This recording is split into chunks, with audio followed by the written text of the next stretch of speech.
Baik, Assalamualaikum warahmatullahi wabarakatuh. Para peserta kuliah mekanisasi eh, atau kuliah ke-13 dari dasar pemrograman dan instrumentasi. Di sini saya akan memaparkan materi terkait dengan kuliah yang ke-13 terkait dengan mekanisasi pengolahan hasil ternak. Kuliah ini dilaksanakan dengan media daring dikarenakan eh, keterbatasan waktu yang ada dalam memberikan mata kuliah. Jadi kita akan mengawali kuliah ini dengan eh, apa yang terjadi di awal-awal eh, tahun 2000 ke, ke, ke depan ya, bukan ke belakang. Bahwasanya terjadi disrupsi, inovasi atau bisa disebut dengan disruption, yaitu perubahan besar di dunia industri pengolahan hasil ternak. Nah, memang revolusi terkait dengan mekanisasi yang ada di pertanian ataupun peternakan itu sudah berlangsung lama, sehingga di era sekarang ini kita mengenal perubahan tersebut dengan disrupsi.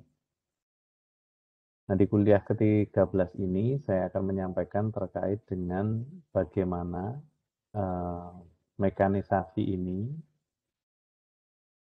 sudah diterapkan di negara terdekat kita, yaitu Malaysia. Di Malaysia sendiri, untuk mekanisasi ini dipelopori oleh satu lembaga yang bernama MARDI. Nah, nanti kita akan lihat apakah MARDI ini. Saya akan mengambil satu jurnal yang cukup pas untuk kita sampaikan di kuliah mekanisasi kali ini. Karena mengapa saya mengambil jurnal ini? Yang pertama karena kesamaan dari orangnya atau operatornya antara Malaysia dan Indonesia kan mirip-mirip baik kultur maupun SDM-nya. Nah, judul dari jurnal ini adalah Availability of Malaysia Traditional Food Process Mechanization Produced by MARDI.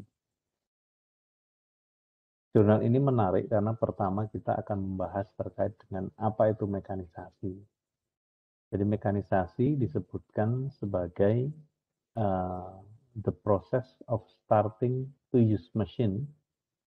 Jadi proses awal penggunaan mesin untuk melaksanakan sesuatu yang awalnya dengan menggunakan tangan atau done by hand. Kemudian ada juga tinjauan pustaka lain yang menyatakan bahwa mekanisasi ini adalah seni.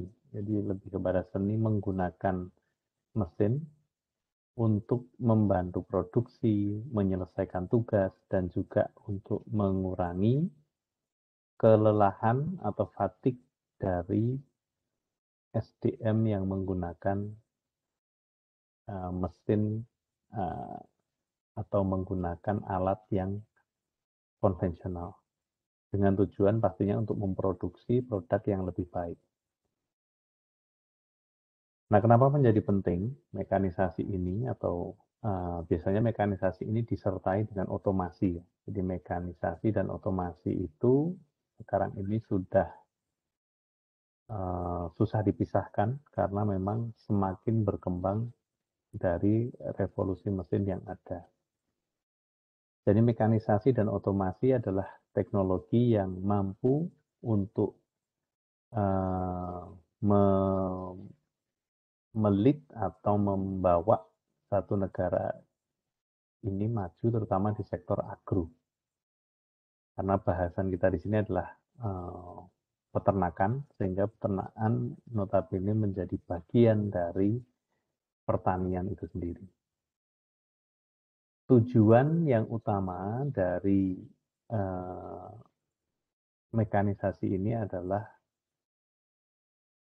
untuk membangun atau membawa penelitian, R&D, serta inovasi yang menggunakan teknologi. Nah, ini juga menjadi tujuan dari Marti sendiri untuk ya membantu baik industri di Malaysia untuk mengarahkan juga penelitiannya, inovasinya dengan menggunakan teknologi yang pas untuk industri kecil dan menengah. Nah, Marti sendiri adalah singkatan dari Malaysian Agricultural Research and Development Institute. Jadi inilah lembaga pemerintah di Malaysia di bawah Kementerian Pertanian. Nah, memang Marti ini biasanya dia fokus kepada penggunaan mesin dan peralatan untuk memodernisasi makanan lokal yang ada di sana. Sehingga bahasan kita kali ini akan fokus kepada food processing, karena untuk yang abattoir dan lain sebagainya sudah dibahas di kelas sebelumnya. Nah, selain itu tujuannya adalah untuk memperluas dari industri makanan yang dipunyai dari industri kecil dan menengah. Sehingga jangka panjangnya akan memberikan ketahanan pangan pada negara itu sendiri.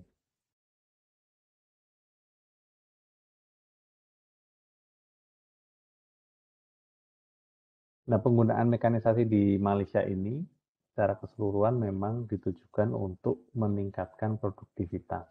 Nah, peningkatan produktivitas ini misalkan dari contoh makanan tradisional yang ada di Malaysia. Memang nanti kita akan mengarahkan kepada makanan tradisional berbasis ternak ya.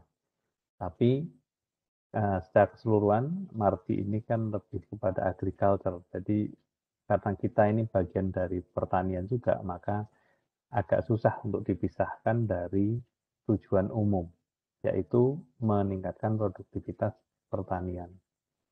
Kemudian memproduksi makanan yang higienis. Nah, karena di industri kecil dan menengah itu masalah utama seperti makanan higienis, kemudian pemilihan kemasan, kemudian bagaimana branding, kemudian bagaimana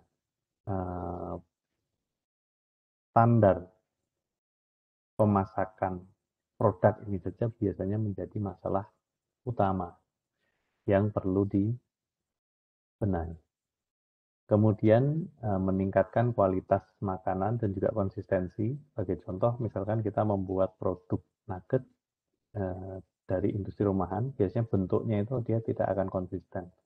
Nah, dengan adanya mesin, ini kita bisa memproduksi nugget dalam jumlah yang sangat banyak, misalkan 200.000 piece nugget itu bisa diproduksi dalam waktu yang singkat dengan konsistensi yang sama. Kemudian, addressing the needs of skilled labor in the production of food.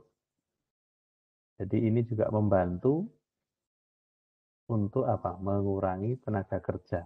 Jadi tenaga kerja yang digunakan pun akan lebih fokus kepada tenaga kerja yang benar-benar skillful. Karena mesin ini sendiri itu biasanya dia akan menggantikan SDM yang tidak begitu diperlukan. Terutama untuk masa pandemi sekarang ini, rekayasa mesin dan pembuatan mesin serta industri-industri itu sudah beralih ke penggunaan mesin untuk produksi produk secara massal karena mengurangi kontak dari SDM atau mengurangi dari resiko terkena COVID-19. Kemudian yang terakhir adalah untuk memenuhi kebutuhan pasar. Kebutuhan pasar ini pastinya bisa nasional, bisa internasional. Rata-rata kalau yang internasional mereka mempunyai standar tertentu sehingga penggunaan mesin ini menjadi satu kewajiban sehingga hasil produk yang nanti diekspor misalkan itu sudah akan sesuai dengan standar yang ada. Nah, kemudian apa tantangan penelitian untuk produk hasil olahan ternak di Indonesia? Karena kita berbicara sekarang scale-nya ke peternakan juga. Ini merupakan hasil dari pemikiran bahwa untuk meningkatkan produk hasil olahan ternak di Indonesia itu kita perlu untuk mengorganisir kelompok usaha yang berbasis produk olahan ternak. Karena dengan mengorganisir kelompok hasil olahan ternak, sebagai contoh ada kelompok olahan ternak di Sleman itu namanya Kompak. Itu dalam 5 tahun pengabdian di Lab Ilmu dan Teknologi Daging, itu benar-benar terlihat hasilnya. Karena apabila hanya sendiri-sendiri UMKM ini bergerak, itu tidak cukup kuat. Karena mereka pasti akan biasanya mengalami permasalahan yang sama. Kemudian permasalahan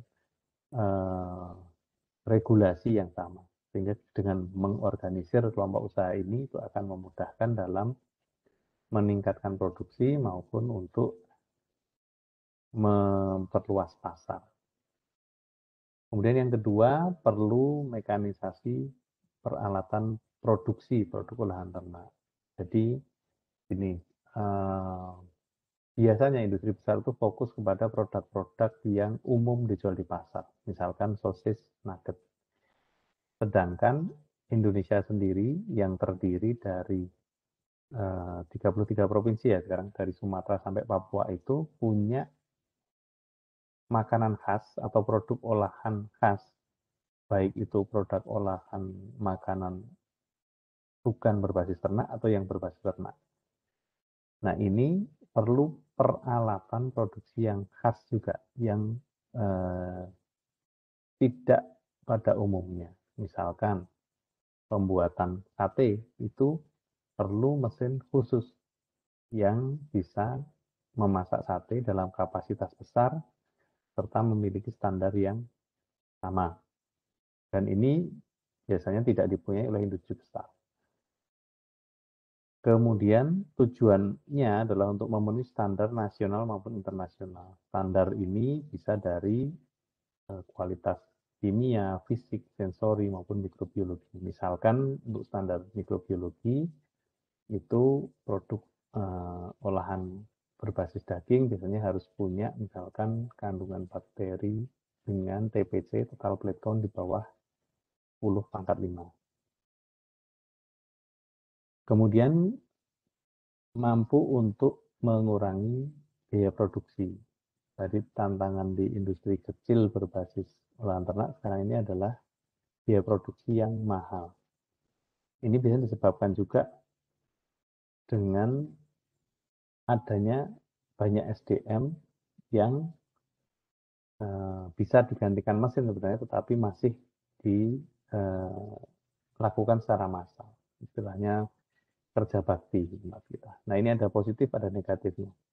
Kalau memang tujuan dasarnya untuk mengurangi biaya produksi, itu sebenarnya bisa digantikan dengan mesin. Tetapi biasanya di social planner kita tujuannya tidak hanya untuk mengurangi dari biaya, tetapi dia untuk membantu atau mempekerjakan atau ada nilai sosial di sana. Nah, ini yang cukup berbeda ketika kita sudah berbicara terkait dengan social planner. Kemudian tantangan yang sebenarnya adalah produksi konsisten terhadap produk dengan kualitas yang baik. Nah, ini misalkan pembuatan nugget. Nah, pembuatan nugget bulan ini dengan bulan selanjutnya atau pada waktu Idul Fitri, Idul Adha, pada waktu kebutuhan banyak, itu kalau di industri kecil atau menengah itu biasanya tidak konsisten. Misalkan karena dikejar waktu, dikejar oleh kebutuhan kecepatan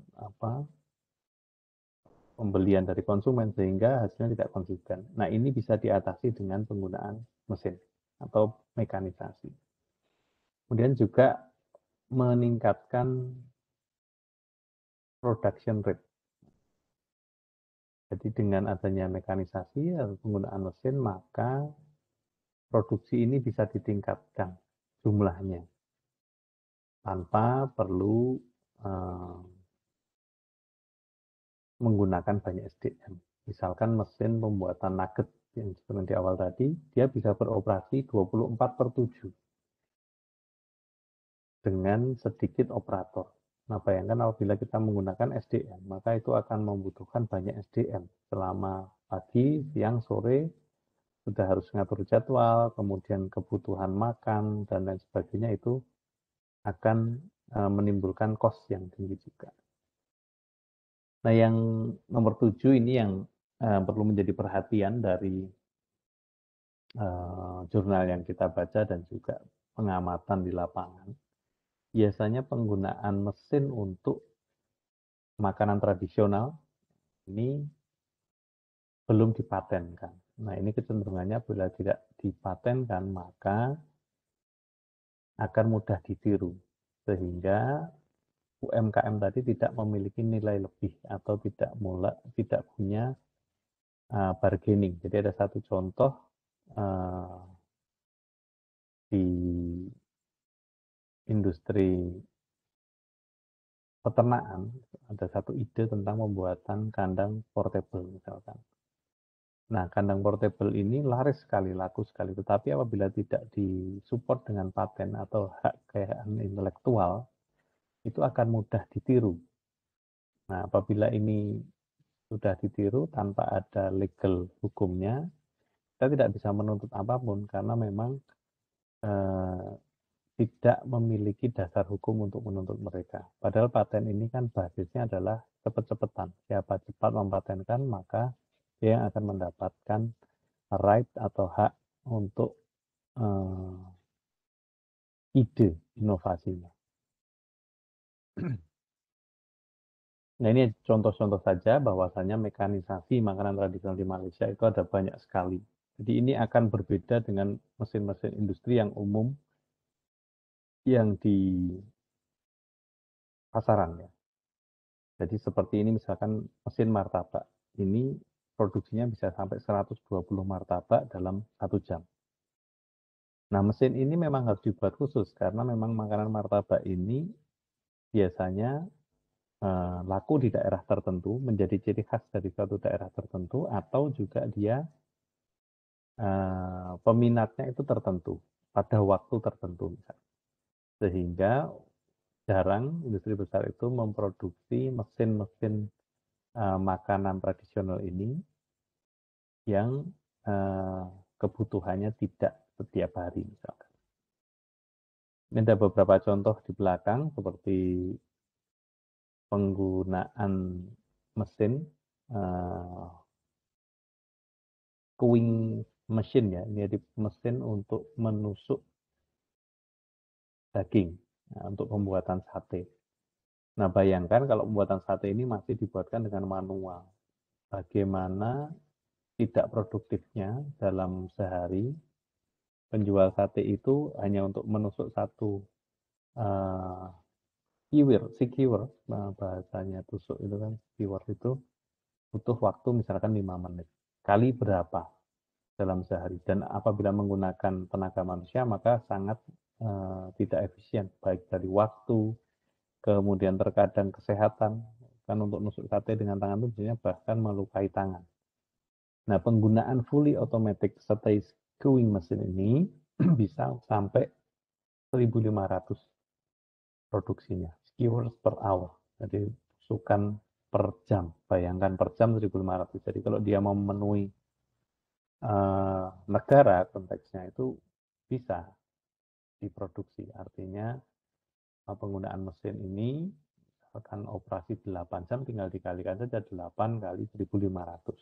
Nah, nanti tinggal dikemas dengan kemasan yang bisa mengawetkan dalam waktu lama, misalkan penggunaan retro pouch bisa 1 tahun. Nah, itu akan turut membantu dalam tujuannya Mardi tadi membantu dalam ketahanan pangan di Malaysia itu sendiri.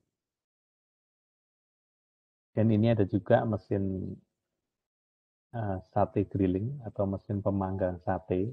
Nah, ini kapasitasnya dia sudah sampai 1000 sate per hour. Ini penggunaan teknologi otomasi dan juga tadi mekanisasi pastinya penting ya. Jadi operatornya hanya butuh 1 orang, kemudian penggunaan stainless sendiri itu harus yang food grade karena stainless itu kan macam-macam. Kemudian dia menggunakan infrared heater, jadi seperti lampu yang memancarkan inframerah atau infrared. Nah ini butuh 3 atas, pinggir, dan pinggir untuk memanaskan produk sehingga kematangannya akan terjaga. Misalkan butuh temperatur berapa, kalau dengan menggunakan charcoal itu biasanya kan temperaturnya bisa sampai ya 200, 140 sampai 200 derajat Celcius. Nah dengan infrared ini bisa diatur temperaturnya. Kalau dengan charcoal atau arang itu kan dia temperaturnya kadang berubah-ubah tergantung tinggi rendah dari sate ini terhadap charcoalnya tadi. Tapi kalau dengan infrared dia akan lebih terjaga homogenitas dari kematangannya. Nah ini menggunakan kontrol sistemnya PLC. Nah yang lain di dalam jurnal ini juga dibahas terkait pembuatan mesin-mesin makanan tradisional seperti keropok lekor. Keropok lekor itu semacam kerupuk ya. Kemudian lemang oven, ini saya kira di Indonesia juga banyak. Ini biasanya dengan menggunakan bambu dan juga dijual dengan menggunakan motor sekarang ini. Nah ini sudah bisa dibuat mesinnya juga. Kemudian roti jala, ini roti yang biasa dikonsumsi di Malaysia pada waktu hari raya atau Idul Fitri dan juga Idul Adha ya.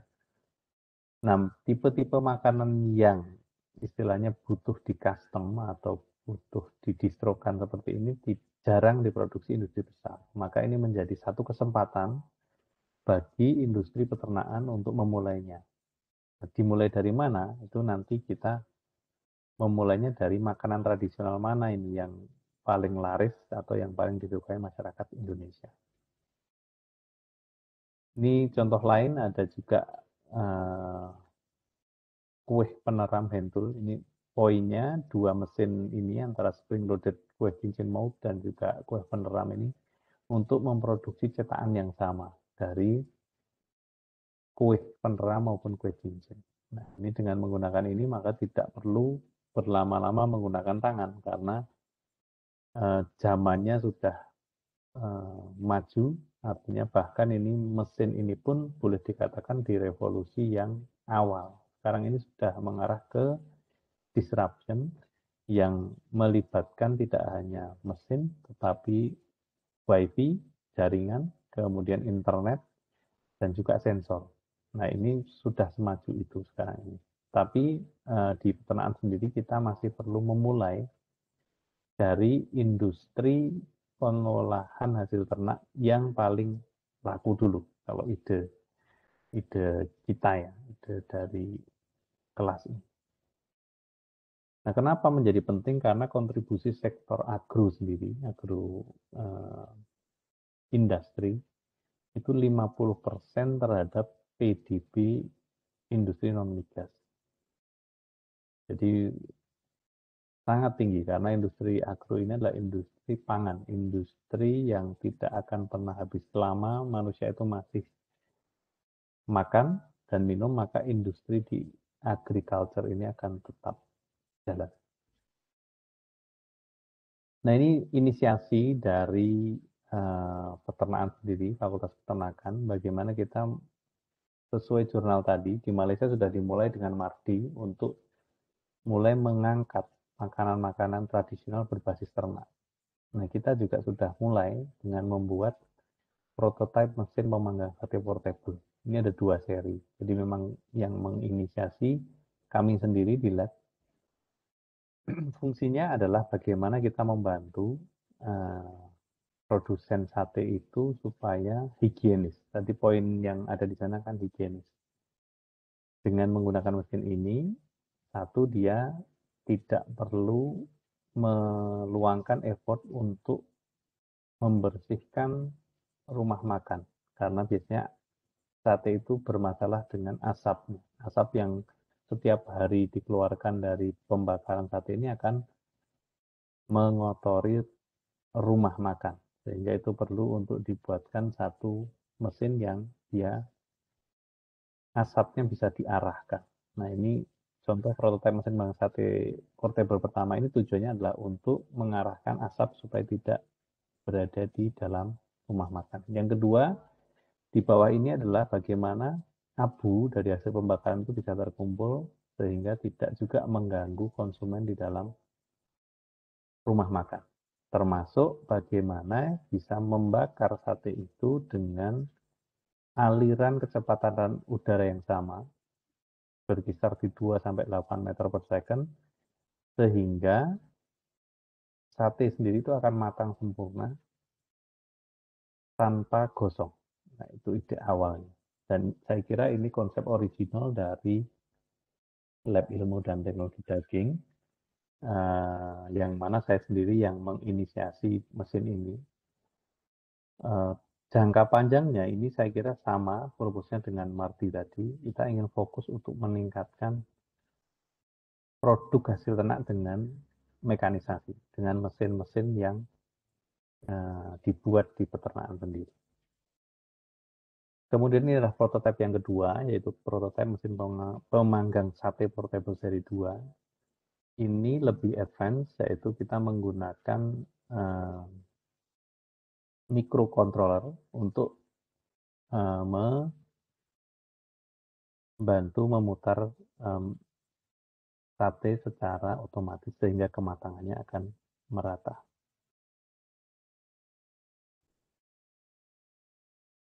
Nah, keunggulan dari yang seri 2 ini adalah selain dengan perputaran yang konstan sehingga terhindar dari kegosongan, ini ada aliran udara untuk membuat arang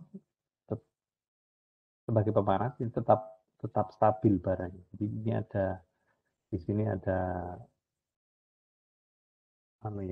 aliran udara dari masing-masing pipa besi ini, sehingga itu akan menjaga sate ini supaya tidak terbakar juga. Jadi yang membara cuma baranya, sehingga ketika ini berputar itu sate akan kematangannya merata.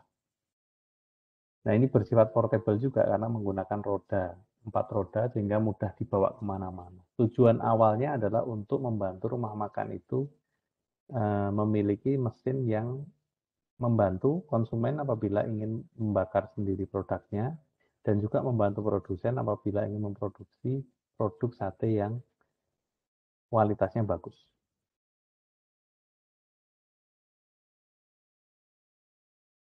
Nah, reference dari kuliah kita nanti silahkan bisa dilihat oleh teman-teman. Menarik sekali, jadi Availability of Malaysia Traditional Food Process Mechanization Produced by Marti. Ini bisa menjadi satu pijakan bagi kita di Fakultas Peternakan juga untuk mulai fokus kepada produk-produk olahan ternak yang disupport dengan mekanisasi maupun otomasi. Baik, saya kira kuliah pada minggu ke-13 atau materi yang ke-13 ini sudah selesai. Terima kasih atas perhatiannya. Kami tutup. Assalamualaikum warahmatullahi wabarakatuh.